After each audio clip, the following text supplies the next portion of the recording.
Good day! Are we digitally ready? This is the question that teachers and learners are probably asking right now. With the advent of DepEd's Digital Rights Program, the Open Educational Resources, or OER, was woven together and finally realized. This project prioritizes the necessity to enhance the digital literacy skills of every teacher and learner in the country. Our OER mission is to connect the disconnected. OER is indeed an innovative initiative with a lofty aim to get disconnected schools and last-mile schools connected through ICT even without an internet connection. It is designed to cater to the need of these schools for interactivity, digitalization, and delivery of 21st century skills that will ensure that every learner is future ready. Join us in another training workshop and learn more about open educational resources, whose primary purpose is to provide support and assistance to learners and teachers in this rapid advancement of technology. Our goal is to build and strengthen the capabilities of public and private teachers, school heads, and supervisors by teaching you to create and design interactive, localized, and contextualized instructional materials for teaching using basic, advanced, and proficiency software and tools. Surely, this will be another exciting and engaging webinar training workshop. Together, let's all rise amidst this crisis. Para sa bata, para sa bayan, para sa guro. Sulong edukalidad!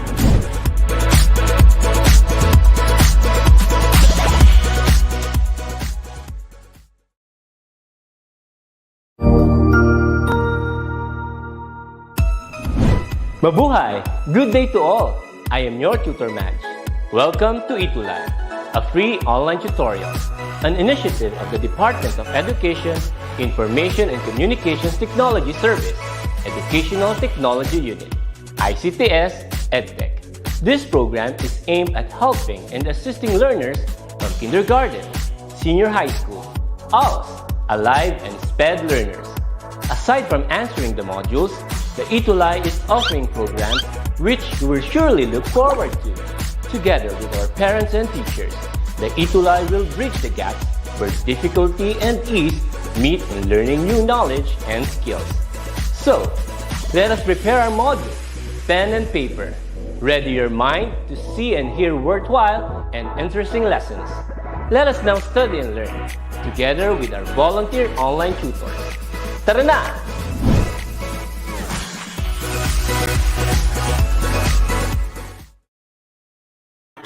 Hi, hello! Isang mapagpalayang hapon sa inyong lahat. Kamusta po kayo? Aking mga kamag-aral, mga guro at mga magulang. Nandito ako ngayon sa Francisco National High School sa aming studio. Maraming salamat kay Sir Wee. Hello, Sir Wee, Andrew Wee, and also Justin, the in charge of this studio, for letting me borrow and utilize the wonderful studio that you gave. Okay, so tuloy-tuloy po tayo sa pagkatuto. Kahit na may pandemya, go lang po tayo. Okay, so let's start our day this afternoon, fun-filled learning in our ETUlay online tutorial. Ako nga pala, ang iyong lingkod, si Tutor Rogue or Tutor Rogar from SDO Davao City, from Francisco Bangoy National High School, here in Region 11. Hello po sa ating lahat. Tsaka hi din kay Tutor Jen. Hello, Tutor Jen. I know you are watching right now. Medyo busy pa si Tutor Jen preparing her class as well. So ako muna inyong tutor. Kamusta po kayong lahat? Yan. So yung mga active learners natin, hello, kamusta? Okay, so now let's have our attendance check. So for number 1, you have to comment your full name, your section, your school, and the name of your science teacher. Ayan, for you to be recognized. So, andito po tayo ating mga consistent students. Hello kay Samantha, kay Kauri, kay RK, Ashley. Sino pa nandito? Si Carlo Miguel Malonzo, hi. Kay Rubin, JC Candido, Maria Josephine, Josephine Ann Espano, hello, hello. And also do not forget to share our live session right now. Live po tayo ngayon. Medyo mainit-init pa. Ayan. Mainit at maalinsangan siya nga pala, yung aming school ay kakabukas lamang. So, ang saya-saya lang. Kasi nakita ko na talaga yung mga students ko with their presence. And I am very happy seeing them. So, do not forget to share our live session right now. You can share on our social media account, in your class group chat, and FB groups. Ayan. And then, don't forget to tag your 2 friends or your classmates or more the merrier in the comment section para makita din nila ang ating live session patungkol sa grade 7 science, okay? And also do not forget to bring your module with you and your pen, of course, with paper para sabay-sabay tayong matuto. Okay? So, hello, kamusta po kayong lahat? Ayan. Hello, Mark Imperial. Yes, maraming salamat. Ayan. Okay, so our Science Grade 7 lesson is from quarter 3 and we're already in our week 6. And our topic for this afternoon is color and intensity of light. Ayan. So, last time we talked about the waves, and now we will talk about some colors and the intensity of light. Ayan. So, ano nga ba ito? Okay.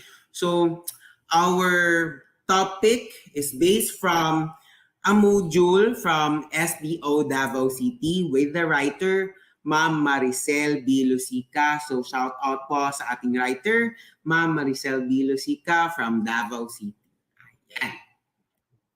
Okay, but before we proceed with our lesson, we would like to recognize our mahusay cuties of the week. Sino-sino nga ba sila? Ayan, medyo mainit. Okay, laban lang po tayo. Okay, our mahusay cutie of the week is Micaela Milo Santos, a grade 7, okay, from Partida National High School, Division of Bulacan, Region 3. Yan. With her parents, Mr. and Mrs. Milo Santos.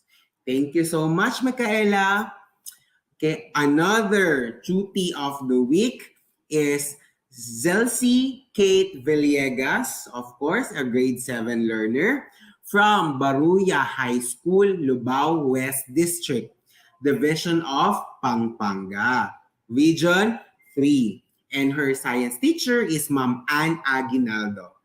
With her loving parents, Mr. Rafael and Mrs. Rowena Villegas. Hello, hello, Zelsi! And our next mahusay learner is Ashley Hart Gaitos Alaban from Section Bigonia. Ayan, grade 7 learner from F. Bangoy National High School. Ayan, hello, hello. And from Davao City Division ito, Region 11. And of course, her science teacher is yours truly, Roger R. Garcia, with her parents, Mr. and Mrs. Alaban. Ayan. Okay, so and then we should not forget our consistent cuties. Okay, so we have Rianet Soriano, Samantha Blasi, Alreza Zaidin Gaza, Kerubin Gabriel Villamor, Renz Guyver Calyanta, Marvin Capulong, Carlo Miguel Malonzo, Joanelj Celebrar, of which nakita ko na talaga siya in person. Hello, Joanne, my student. Asha F. Patayon, Kauri Jovita, Richmond Magusib, Jose Espiritu, Xavier Rafael J.M. Ladignon, R.K. Kabuhat, and Joseph Edsel Riego. Hello sa inyong lahat. Kamusta? Okay, and our consistent schools, of course, these schools are always there supporting our ETUlay online tutorial. To name some, Alicia Vocational School, Alicia East District, Bagnos Integrated School of Isabela, Baruya High School of Pampanga, Bicoran High School, Dasmariñas Integrated High School, F. Bangoy National High School of Davao City, Godofredo Reyes Senior National High School of Camarines Sur, Imelda Integrated Secondary School, Ingod Ramona Integrated School of Isabela. And we have also another Liano High School of Caloocan, Luis Fe Gomez of Diamantina National High School of Isabela, Macabebe High School of Pampanga, Novaliches High School of Quezon City, Pampanga High School, Partida National High School, Pulong Buhangin National High School of Bulacan, Santa Cruz National High School of Binacod Campus, and Santa Lucia National High School of Bulacan. Hello sa inyong lahat. Ayan. Okay, pinagpapawisan ako dito. Okay. Anyways, patuloy. Okay, our most essential learning competency for this afternoon is we need to explain the color and intensity of light in terms of its wave characteristics. Ayan, so masaya pong pagkatuto natin ngayon kasi we will talk about colors and the intensity of light. Gaano nga ba ka-intense? Yan. Okay? So, kindly chat all your feelings, kung happy ba kayo, masaya ba kayo sa inyong pagkatuto, sa face-to-face, kamusta kayo, so on and so forth. We will read all your comments and also your feelings of today. Yan, congratulations. Yes, congratulations sa lahat. And thank you. Ayan. Okay. So, for this afternoon, we have two objectives. Number one is to discuss the colors of the light, its wavelength, its frequency, and its speed. And number two is to relate the characteristics of light, such as color and intensity to frequency and wavelength. So we were going to talk about the colors of the light, and then we're going to relate these colors on how intense is the color and what is the frequency of a certain color and the wavelength. Okay, so are you ready? Sabi ni Carlo, ang mga colors po na yon ay Roy G. Biv. Yan, o diba? Parang alam mo ata ito, Carlo. So I think natakil na rin to ng teacher nyo. Okay, so thank you for sharing, Carlo Malonzo. Ayun, so that's now. Ang mahiwagang tanong for today is, are we ready? Are you ready? I think we are all ready and we are already set. So let's start. Okay, here is the activity. Study the diagram or the picture, then choose whether the source of light is natural or man-made. So ganun lang po tayo. So just type if it is natural or man-made. Ayan. So kung natural ba yung ilaw na yon or man-made. Sige.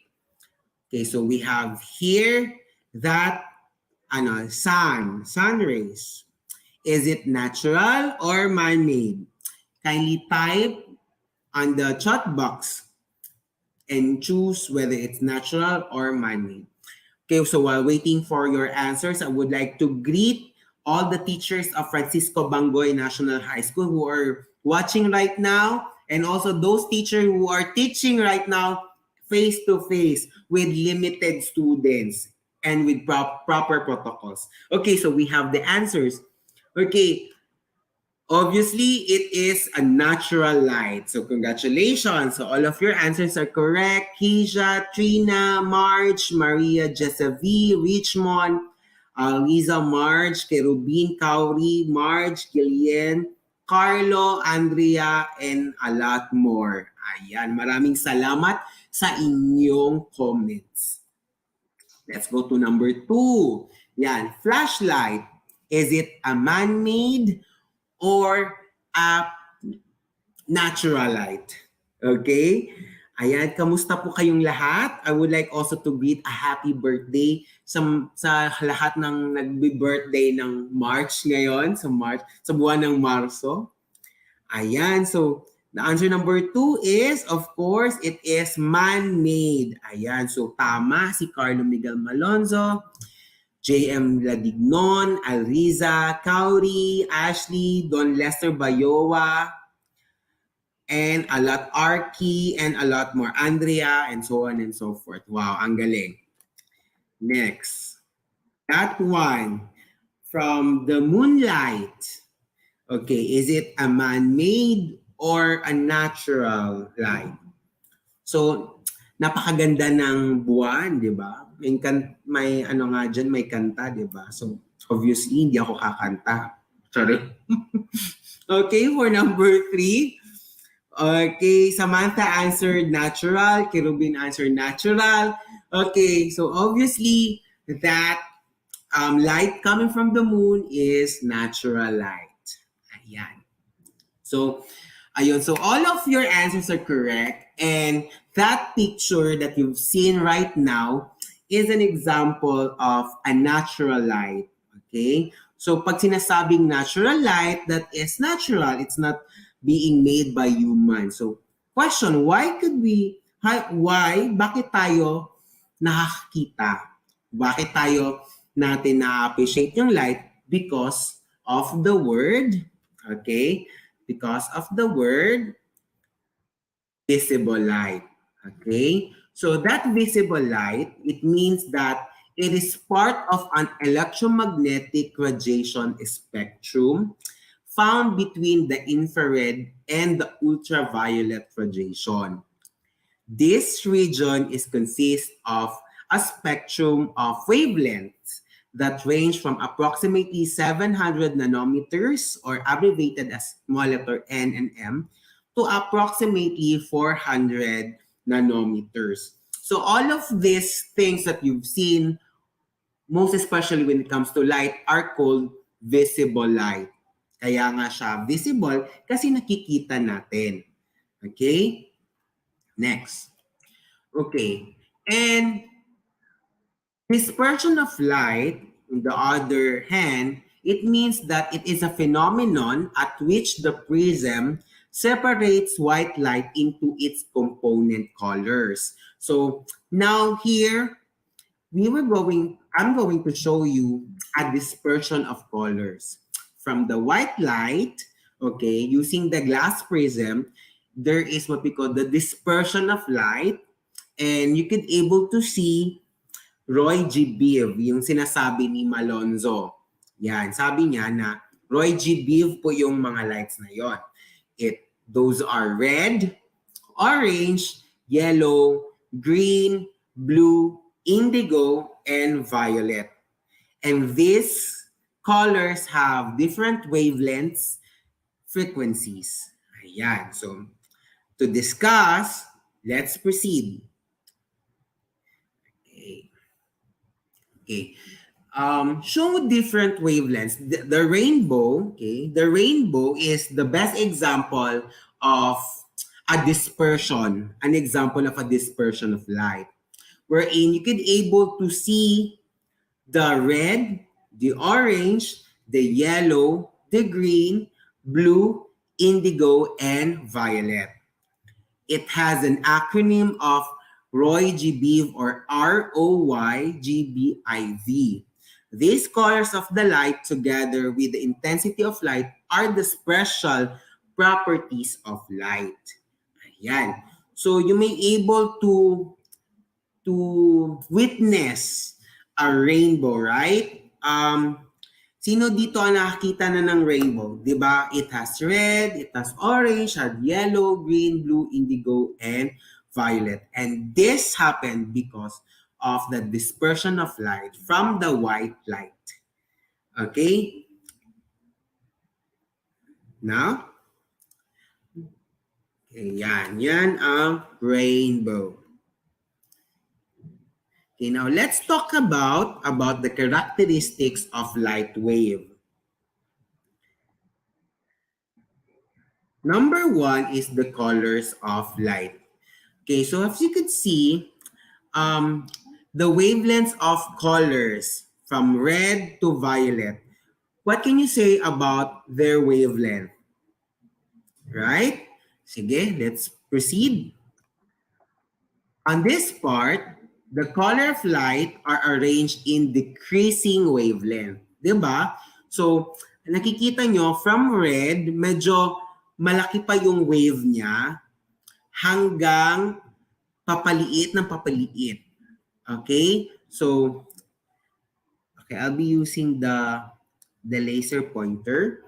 So now, on the red wavelength, diba, mas malaki.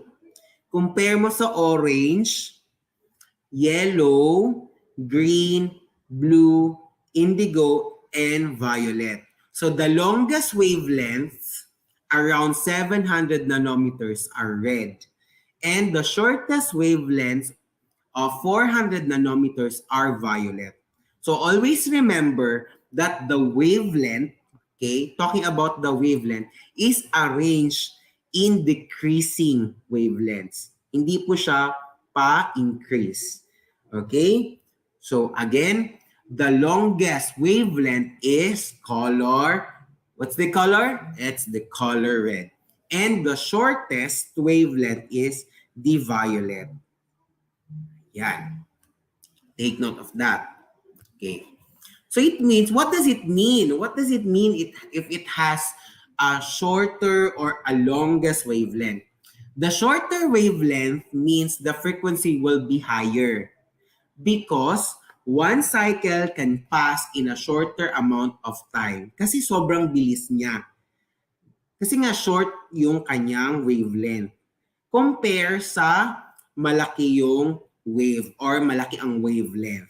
Okay, so again, the shorter the wavelength, the higher the frequency of the color. So similarly, a longer wavelength has a lower frequency because each cycle takes longer to complete.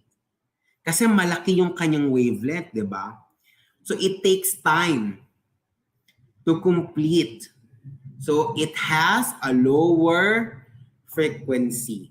So lower frequency waves are lower in energy, while if it has higher frequency, waves are higher in energy. So therefore, if you were able to compare the red wavelength and the violet wavelength, the higher energy is, what is the higher energy? Or among the two, which has the highest energy? Is it the red or the violet?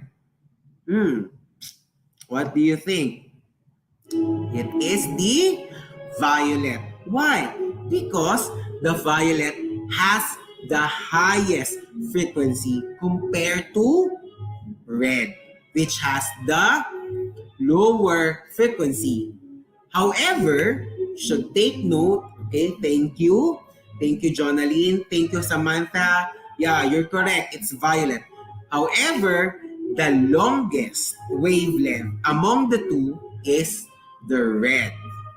Okay? Compared to violet. Ayan. So I would like to emphasize all of those terms kasi sometimes kaya nagiging least learned ito na topic because they really don't know the connection of the wavelength, the frequency, and the energy. So again, the shorter the wavelength, it is the higher the frequency and the higher energy. While the lower, okay, the longest wavelength, it's the lower frequency and the lower energy. So always take note of that. Okay, now for the constant speed of light in a vacuum, it's 3 times 10 to the power of 8 meter per second. Again, the constant speed of light in a vacuum is 3 times 10 to the power of 8 meter per second, regardless of any colors. Whether it's red, blue, it's red, orange, yellow, blue, indigo, and violet, it has the same speed of 3 times 10 to the power of 8 meter per second. Yan. Yes, Judea, Sevilla. Violet po ang highest frequency. Ayan. Okay? Next. Now, let's go to intensity or brightness of light. Ayan. So, in order for you to identify which among the figure has the highest intensity of light or the lowest, let's have this figure. Ayan. Which of the following stars does Earth receive the highest intensity of light? How about the lowest intensity and why? So you have here letter A, letter B, letter C, and letter D. So the question here is, which among has the highest intensity of light? And for number 2 question, which has the lowest intensity of light? And there is why. Bakit? Bakit siya naging highest at bakit siya naging lowest? Based from the figure that I gave. Okay, so let's proceed. Yan. Now, the Earth receives highest intensity of light is from star A because it is the closest, right? While the Earth receives the lowest intensity of light from star D because it is the farthest from the planet. Okay, so tingnan natin. Okay, so the highest intensity of light is the star A, while the letter D here is the lowest intensity because it is the farthest. Yan. Okay. So, what is the implication? Okay. Moreover, the intensity of color light is associated with the amplitude of light waves. The larger amplitudes of the light waves appear brighter. Okay, what do you mean by amplitude? Amplitude is the maximum displacement of a vibrating particle in a wave measured from its equilibrium position. Okay, so for better understanding, I have prepared a figure. Okay, so this is the amplitude. Ayan. That is the amplitude, and if we say the amplitude, it is the maximum displacement of a vibrating particle in a wave measured from its equilibrium position. So this is the amplitude, and we have also the wavelength. Please don't forget, it is the distance from the horizontal line or the equilibrium to the crest. Okay, this is the crest, or from the horizontal line to the lowest point in the wave, which is the trough. Okay, so this is the amplitude and this is the wavelength. It's the distance. Now, let's proceed. Okay, which of the waves, ito, meron na namang question. Which of the waves has a higher intensity of light? Yan. Is it A or B? And why? So, saan dito? Ito bang medyo malaki yung alon? O itong medyo maliit? Saan dito ang mas intense ang kanyang light? Is it A or B? Let me know your answer by chatting on our chat box. Okay? Hello sa inyong lahat. So while waiting for your answer, would like to greet you. Good afternoon, everyone. Hello, Giancarlo Guntayan from Banquero Integrated School, Reina Mercedes District. Ayan, so may mga sagot na. Which has the higher intensity of light? Is it A or B? So almost all of your answer is B. Meron ding nag-answer si Ma'am Janet. It's higher. It's A because it is larger. Okay, so let us know the answer. Okay, very good. A is the higher intensity than B because of its greater amplitude.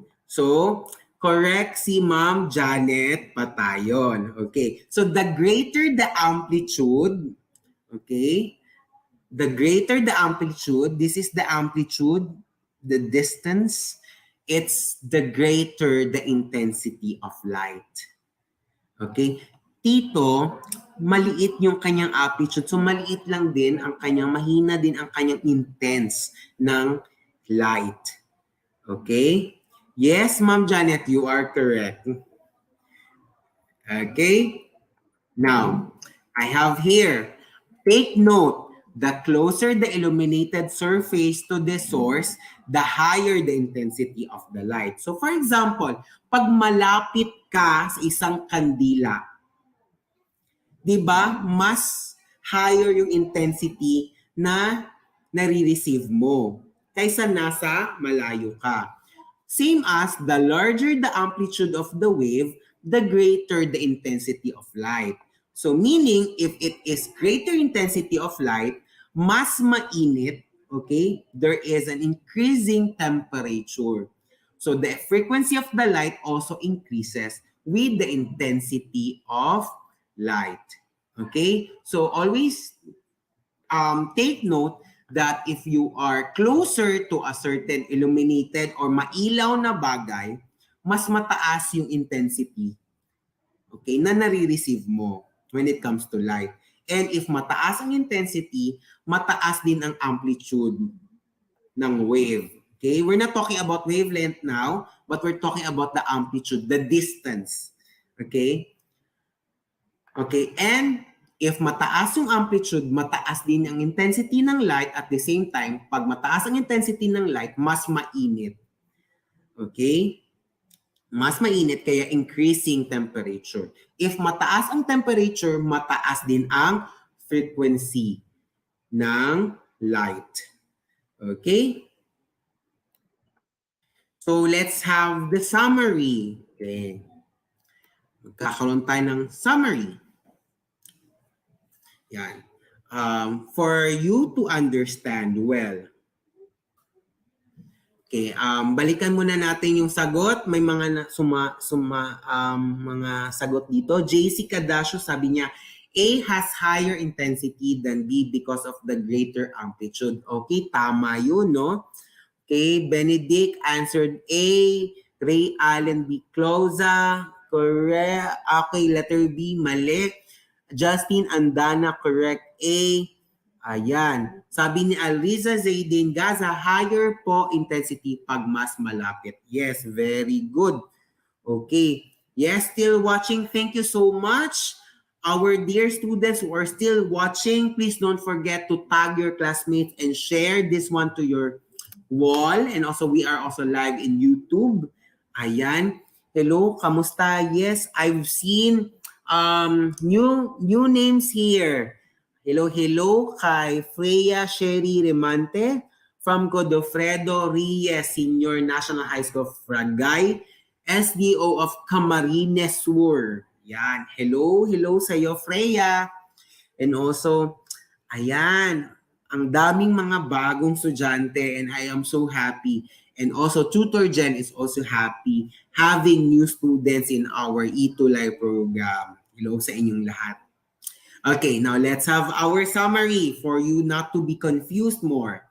We have here the variables talking about wavelengths and frequency. Okay, in talking about wavelengths and frequency, the interpretations are this.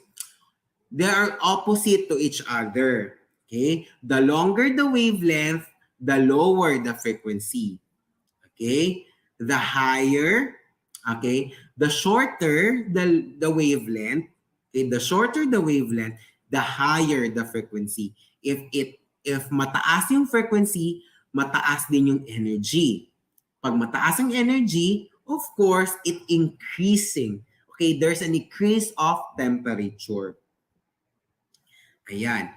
Pag sinasabi naman nating speed of light in a vacuum, we have a constant speed of 3 times 10 to the power of 8 meter per second. Ayan. And we're talking about another characteristics of light, and color is the amplitude and intensity of light. They are directly proportional. Pag sinasabing directly proportional, sabay. Meaning, the higher the amplitude of light, the greater the intensity of light. If lower naman yung amplitude of light, meaning it's not greater. Parang ano lang siya, lower intensity of light. Okay, so magkasama-sama po yan. Pag sinasabi naman nating characteristics ng temperature and frequency is also directly proportional. What do you mean by directly proportional? The higher the temperature, the frequency of light also increases with the intensity of light. So always remember those. And these are the characteristics of light and its interpretation. So if so that hindi nyo makalimutan, you can screenshot this this table so that you could be guided of this table. Kasi ito yung mga masyadong hindi naman sa pero nagiging least learned siya because of some misinterpretations. When it comes to wavelength, it comes to amplitude, and so on and so forth. Okay? So I think you are all ready for the activity this afternoon. Ayan. So I've prepared 2 activities for us. And the first activity is greater than or lesser than. Ayan. So compare the wavelength or frequency or speed of the given pairs of colors of light. Put ayan, greater than, okay, this is the sign, or lesser than, or you can use equal sign if it is equal. And then you have to explain your answer. Next. So, we have number 1, which has the longest wavelength? Is it wavelength of yellow or wavelength of blue light? What is your answer? Is it greater than or lesser than? Which has the longest wavelength? Okay, so while waiting of your comments, I would like to greet also our dear friends from Las Piñas, Division of Las Piñas. Hello sa inyong lahat. Ayan, mga kaibigan kong guro. Hello. Okay, so while waiting of your answers, I would like to greet Brian Igliane. Yan, okay. Okay, and hello to Janeline Domingo Antonio. Hello po from Alicia Vocational School. Okay, so may mga sagot na. Okay, the correct answer is greater than. Ayan, very good. Maraming nakatama. To name some, Andrea, Brian, JM. We have Micaela, which is our Mahusay Chuti right now. Maria Jezavi, Arki, and a lot more. Wow, thank you so much. Very overwhelming answers. Okay, now, which has the greatest frequency? Ayan. Always remember the frequency, the highest frequency. Is it the green light or the red light for number 2? Okay, so I would like to remind you that red light has the longest wavelength while green light has the shortest wavelength. So which has the greatest frequency? Is it green light or red light? Ayan. Always remember that wavelength and frequency are opposite to each other.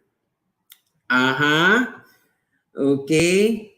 The correct answer, is it green light or red light? Okay, the correct answer for number 2, it is the green light. Yan, tama si Carlo Miguel Malonzo. Dahil mas malakas po ang frequency ng green light kasi nga green light has the shortest frequency compared to red light. Ayan, so tama si Carlo, tama si Don, si Xavier, okay, mali, it's okay. Yan, Janet pa tayo, clap, clap, clap, okay. Samantha, correct. Okay. Ayan, medyo nako-confuse pa kayo. I think there is some confusion, pero sige lang, balik-balikan nyo lang itong tingnan or panuorin yung session natin ngayon para mas lubos yung maunawaan. Don't worry, this is recorded. Okay, now let's go to number 3. Which has the fastest speed? Is it the speed of violet light in a vacuum or speed of indigo light in vacuum? What is your answer? Hello, Jessica Agunoy, watching from Bagnos Integrated School. Hello po sa inyo. Ayan, hello JC Cadasio. Yan, green light. Yes, tama po sa number 2. Okay, ito naman, number 3. Which has the fastest speed? Okay, is it the violet light or the indigo? You have to choose it greater than, lesser than, or equal. Okay, the correct answer for number 3, don't forget that the speed of light is constant. Okay, so since if it is constant, it is equal. Okay, so meaning the speed of light and speed of indigo has a constant value. 3 times 10 to the power of 8 meter per second. So it is equal. Number 4, which has the lesser frequency? Okay, again, the lesser frequency. Is it frequency of orange light or frequency of violet light? Ayan, hala. Lesser ha? Okay, lesser. Don't forget, it is lesser. For number 4, okay, correct Samantha Blasi. The correct answer is greater than, which is the orange light. Because the orange light has the longest wavelength compared to violet light. Tama din si Carlo Miguel. Very good. Ayan. And also, Iraisa Zayden Gaza, Kija, Xavier, okay, Micaela Melo Santos, hello, tama, Kirubin, Ray, Allen, correct, JM Ladignon, Kauri, RK, and marami pang iba. Ayan. Si Ma'am Janet din, tama. Ayan. And number 5, which has the fastest speed? Yung mabilis. Is it the red light in a vacuum or this blue light in a vacuum? Ano kaya ang tamang sagot? Ayan. So, I think you have able to to understand yan kasi somehow tama na din yung mga sagot niyo. And don't worry kung medyo na confuse kayo, balik-balikan niyo lang yung session na to. Okay, the correct answer is equal sign because it has the constant value of 8 times 10 to the power of 8. Ayan, meter per second. Okay, so we will have activity number 2, truth or char. If we say char, that is wrong or false. Ginawa ko lang siyang char para medyo kakaiba naman. Okay, medyo bilisan natin ng konti. The closer the surface to the source of light, the greater the intensity of light. Is it truth or char? Okay, once again, para hindi ko ma-confuse, char is it's a balbal word for maybe it could be something to do with false or not true or untrue. Okay, the correct answer is truth. Very good. Another, in increasing temperature, the frequency and intensity of light also increases. Is it truth or char? Yan. Pag mag-increase ba yung temperature, meaning intense ba din yung light? Nag-i-increase din ba yung intensity ng light? Okay, very good. The correct answer is truth. Next, number 3. In decreasing temperature, the frequency and intensity of light also decreases. Okay? Is it truth or char? Pag di-decrease, kung hindi ba masyadong mainit, nagdi-decrease din yung intensity of light. Okay, very good. Earl Feathers, I love your surname. Feathers. Okay, truth. Very good. Palakpakan. And we have the last but not the least, number 4. The greater the amplitude of the wave, the lesser the intensity of light. Is it truth or char? Yes. Okay, very good. Tama po kayo sa number 3. Ang galing-galing. So maraming salamat. Isang malaking char, sabi ni Earl Feathers. Ayan, number 4, it's char. And also, according to Richmond, char. Janet, sabi niya, char. Okay, Janet, all the way from Massachusetts. Ayan. Correct. The answer of number 4 is malaking char. Because the greater the amplitude is the greater the intensity of light. Because they are directly proportional to each other. Okay. Yes, we're already done with our lesson about colors and the characteristics of light. Now, let's have our quote of the day. Our quote of the day is, be uniquely you, stand out, shine, be colorful. So same as the rainbow, even though they have different characteristics, whether it's increasing, whether it's decreasing, still you are very unique individual. So do not compare yourself to others because you are very unique by your own. And since if you are unique, you have the talent and you have the capability that others cannot. That's why you as a kid or as a student, you have to do better in able for you to appreciate yourself. You have to stand out and shine like a butterfly and like a rainbow. Ayan. So maraming salamat. Napakasaya ko dahil nga nakapagturo na naman ako sa inyo kahit na face-to-face na, kahit na grabe, tight talaga yung schedule ko. Siningit ko talaga ang ETUlay dahil mahal ko kayong lahat. Maraming salamat. Okay, in behalf of Tutor Jen, hello Tutor Jen, kamusta ka? I hope you're doing well. Maraming salamat sa inyong lahat. I am Tutor Rogar or Tutor Rogue. If you have your insights about our lesson for today, you can have your wall post and don't forget to use the hashtag #ScienceETUlay7, #ScienceTutorRogueJen. Okay, so that I could able to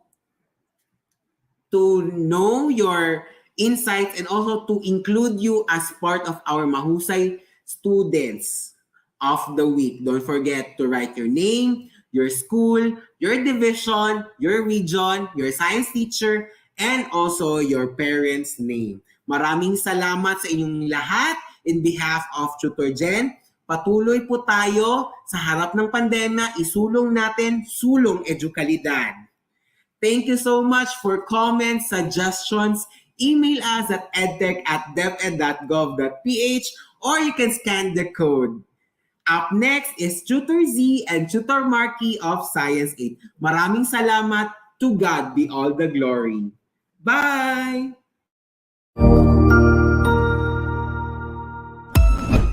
Ang husay naman! Natapos mo ang iyong tutorial session kasama ang iyong mahusay na ETUlay tutor. May bago ka bang natutuhan? I-share na yan gamit ang #ETUlayLevelUp. Huwag aalis ha dahil may susunod pang programa na pwede mo ring panoorin at salihan dahil naghihintay na ang iyong mga tutors. Happy learning dito sa ETUlay!